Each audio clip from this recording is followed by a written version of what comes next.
Sir, Nandurbar मधील महिलांचं बाळंतपण हे सुरक्षितरित्या होत नाहीये. वेगवेगळे गोष्टी, मग ब्लेड असेल, बाण असेल, याचा वापर केला जातोय. काय आरोग्यमंत्री म्हणून तुमच्याकडे याच्यातील वस्तुस्थिती आहे, माहिती काय आलेली? माझी आपल्या माध्यमातून सर्वांना विनंती आहे की ज्या पद्धतीनं टीव्हीवरती दाखवलं गेलं आणि त्या टीव्हीवरती दाखवलं गेल्यानंतर लोकांना सुद्धा असं वाटायला लागलं की संपूर्ण राज्यातल्याच नंदुरबार सारखी परिस्थिती आहे की काय. कुठं कधी काही ठिकाणी अजून सुद्धा जुने रीतिरिवाज असतात, वेगवेगळ्या पद्धतीच्या प्रथा असतात की ज्या प्रथांमधनं अजून सुद्धा महाराष्ट्रातल्या काही भागांमध्ये म्हणण्यापेक्षा ज्याचा टीव्हीवरती जे दाखवलं गेलं त्या दाखवलेल्या भागामध्ये अशा पद्धतीचा प्रकार होतोय. ही बातमी बघितल्यानंतर आरोग्य विभागाच्या यंत्रणेला आम्ही सूचना दिलेल्या आहेत. खरं तर नंदुरबारमध्ये सुद्धा आरोग्य विभागाचं काम अत्यंत चांगलं आहे.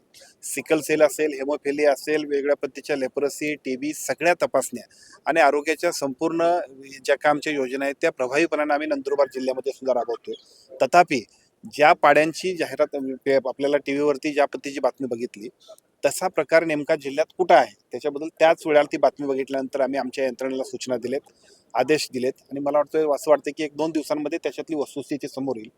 आदिवासी पाड्यांमध्ये अजून सुद्धा एका बाजूला शासकीय यंत्रणा, अवेअरनेसची कॅम्पेनिंग, सामाजिक कार्यकर्त्यांचं प्रबोधन करण्याचं काम खूप चांगल्या पद्धतीने चाललंय. तरी सुद्धा जुन्या रीतिरिवाजातून अजून सुद्धा आमचे आदिवासी बांधव काही ठिकाणी बाहेर येत नाहीत आणि त्यातलाच तो प्रकार आहे. पण त्याची दुरुस्ती करणं, त्यांचं काउन्सिलिंग करणं, त्यांना राईट आपल्या ह्या सगळ्या एकूण आरोग्याच्या सेवांचा लाभ करून देण्यासाठी जे काही करावं लागेल ते करण्यासाठी आम्ही कटिबद्ध आहोत. सर, अनेक आदिवासी पाडे जे आहेत त्या आरोग्य यंत्रणेपासून वंचित आहेत. तर अशा ठिकाणी आरोग्य यंत्रणा सज्ज करण्यासाठी आपण काही पावलं उचलणार आहात? मी आपल्याला सांगतो की आरोग्य विभागाची यंत्रणा ही आदिवासी पाड्यांमध्ये अगदी छोट्या मोठ्या खेड्यापाड्यामध्ये जशी जाते तशीच आदिवासी पाड्यांमध्ये सुद्धा अगदी अगदी दुर्गम भागामध्ये जंगलामध्ये सुद्धा आमचे सगळे लोक काम करतात.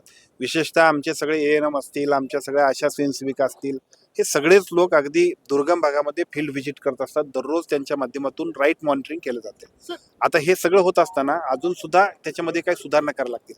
उदाहरणार्थ मी आपल्याला सांगेन की पलीकडच्या बाजूला नंदुरबार जिल्ह्यानंतर पलीकडे सरदार सरोवर आहे आणि सरदार सरोवराच्या पलीकडे एक 4-4.5 हजार आदिवासी पाड्यातले लोक राहतात.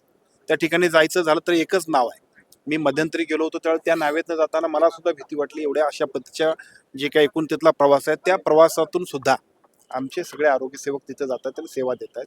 आता आम्ही तिथं असं करतो की ड्रोनच्या सहाय्याने, म्हणजे विशेषतः ज्यावेळी पाऊस असेल किंवा अन्य काय अडचणी असतील तर ड्रोनच्या सहाय्याने सुद्धा जी औषधं आहेत ती औषधं पोहोचवण्यासाठी आता आपण ड्रोनची खरेदी केली. त्याचं पुढच्या महिन्याभरामध्ये आदरणीय मुख्यमंत्र्यांची महोदयांच्या शुभास्थितीचाही आम्ही शुभारंभ करतोय. उद्देश इतकाच आहे की शासनाच्या सगळ्या योजना ह्या अधिकाधिक लोकांपर्यंत पोहोचल्या पाहिजेत आणि ज्या गरजू आहेत आवश्यक अशा पद्धतीच्या ज्या सुविधा मिळायला पाहिजेत त्यासाठी आपला प्रयत्न साधारण नंदुरबार प्रकरणाची औरंगाबाद खंडपीठानं दखल घेतली आणि 16 तारखेपर्यंत त्याचा अहवाल मागितलेला आहे. माझी आपल्याला विनंती आहे की आपण सर्वच जण या आरोग्याच्या सेवा अधिकाधिक चांगल्या पद्धतीने देण्याचा प्रयत्न करत असतो.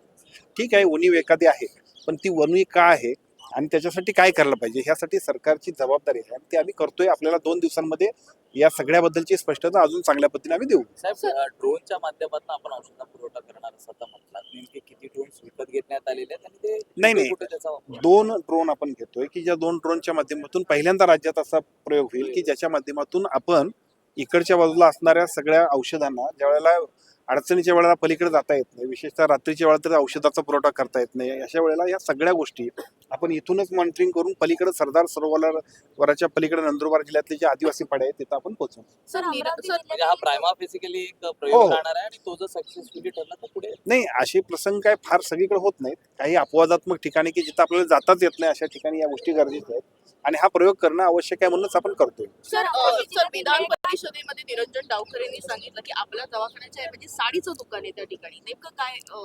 ठाण्यामध्ये आपण बघितलं असेल, एका बाजूला राज्य शासनाच्या वतीने एखादी योजना जाहीर केली जात असताना एखादी उणीव असेल तर ते लोकप्रतिनिधींनी दाखवणं आणि त्याच्यावरती दुरुस्ती करण्यासाठी तात्काळ कारवाई करणं. याच भागातला आजचा जो निरंजन डावखरे साहेबांचा प्रश्न होता त्याची चौकशी करून तात्काळ त्याच्याबद्दलची काय जी उपाययोजना करायला पाहिजे ते आम्ही करणार आहोत. खरं तर हा नगरविकासशी संबंधित विषय होता, कारण ठाणे महानगरपालिकेच्या अंतर्गत तो विषय होतो. तरी सुद्धा सार्वजनिक आरोग्य मंत्री म्हणून मी जे काही उत्तर दिलं त्या उत्तरामध्ये आजच ठाणे महानगरपालिकेच्या आयुक्तांना आपण सूचना दिल्यात आणि या सगळ्याचा अहवाल आपण घेतोय आणि जर असं कुठं असेल तर त्या सगळ्या लोकांवरती सुद्धा कठोर कारवाई आपण करू. त्यासाठी आपण प्रत्येक ठिकाणी वॉच ठेवणार आहात का? प्रत्येक ठिकाणी सरप्राईज व्हिजिट करणार आहात का? खूप वाढत आहे. सर सरप्राईज व्हिजिट अशा ठिकाणी करणार आहात का ज्या ठिकाणी आपला दवाखाना आहे?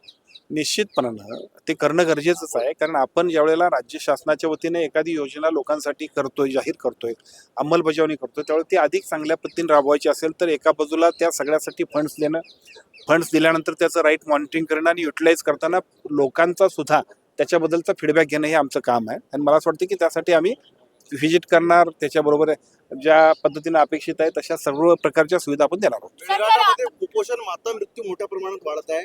एकीकडे हायकोर्ट सरकारला फटकारते की किती प्रमाणात कुपोषण वाढत आहे, आपली पूर्ण टीम जाते, अधिकारी वर्ग जाते, अशी का वेळेत?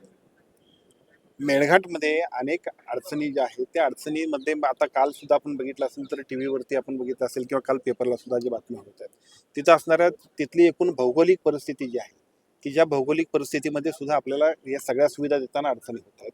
विशेषतः तिथं वीज नाही, त्यामुळे जनरेटर सुद्धा चालू नसतात. अशा सगळ्या गोष्टी सुद्धा आहेत.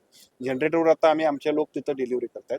पण मागच्या 4 महिन्यांपूर्वी मी स्वतः सुद्धा मेळघाटला गेलो होतो आणि त्यानंतर ज्या काही सुधारणा झाल्या त्या सुधारणांचा सुद्धा रिपोर्ट त्या तिथल्या स्थानिकच्या नागरिकांनी दिला. पहिल्या टप्प्यातल्या ज्या काही सूचना सुधारणा अपेक्षित होत्या त्या आपण करतोय. अजूनही सुधारणा करणं आवश्यक आहे, आपण ते करतोय. 5 लोकांना वाघांनी खाल्ला आतापर्यंत. हा. 6 महिन्यात 5 लोकांचा मृत्यू गेला आहे वाघाने खाल्ला. त्यासाठी काय करणार? आज आपण बघितलं असेल सभागृहामध्ये सुद्धा हाच विषय होता. बिबट्यांचा प्रश्न तो होता. त्या बिबट्यांच्या प्रश्नावरती साधारणतः 1.5 तास चालला. अलीकडच्या काळामध्ये सुप्रीम कोर्ट आणि पर्यावरणवाद्यांचे जे काही सगळे एकूण चाललेले सगळे नियमावली आहेत त्याचा फटकाच सामान्य नागरिकांना बसतोय की काय अशी परिस्थिती आहे. कायद्यामध्ये सुद्धा केंद्र शासनानं बदल करणं अपेक्षित आहे असंच मला वाटतंय. आता हा अर्थात केंद्र शासनाच्या आणि सुप्रीम कोर्टाच्या फोरम मधला हा विषय आहे, परंतु गंभीर परिस्थिती आहे की उद्या भविष्य काळामध्ये याच्यावरती काहीतरी निर्णय जर घेतला नाही तर सामान्य माणसांना सुद्धा थोड्याशा अडचणी सर, येतात. येणाऱ्या निवडणुकीमध्ये भाजप आणि शिवसेनेची युती तर आहेच, परंतु हिंदुत्वाच्या मुद्द्यावरून राष्ट्रवादीला घ्यायचं का नाही याचा संभ्रम आहे असं समजतं. राज्याच्या राजकारणामध्ये आणि देशाच्या राजकारणामध्ये महायुती म्हणून आम्ही सगळेजण एकत्र आहोत. आपण सगळेजण बघताय की महायुती म्हणूनच निवडणुका लढवण्याबद्दल तिन्ही आमच्या प्रमुख नेत्यांनी सातत्यानं आम्हाला कालच्या नगरपंचायतींमध्ये सांगितलंय, महानगरपालिकांमध्ये सांगितलं आणि स्थानिक स्वराज्य संस्थांमध्ये सांगितलंय. त्यामुळे मला असं वाटतं की हा विषय आता येणार नाही. राज्यातली जी युती आहे तीच आपल्या एकूणच स्थानिक स्वराज्य संस्थांमध्ये सुद्धा करण्याबद्दलच्या ज्या सूचना आहेत त्याचीच अंमलबजावणी आम्ही करू. हिंदुत्वाचा मुद्दा पुढे घेऊन जाऊ शकत नाही, राष्ट्रवादी अडचण येते असं माहिती आहे. या सगळ्याबद्दल आमचे तिन्ही पक्षाचे प्रमुख नेते ठरवतील आणि त्याप्रमाणे आम्ही जाऊ. ओके. चला, थँक्यू सो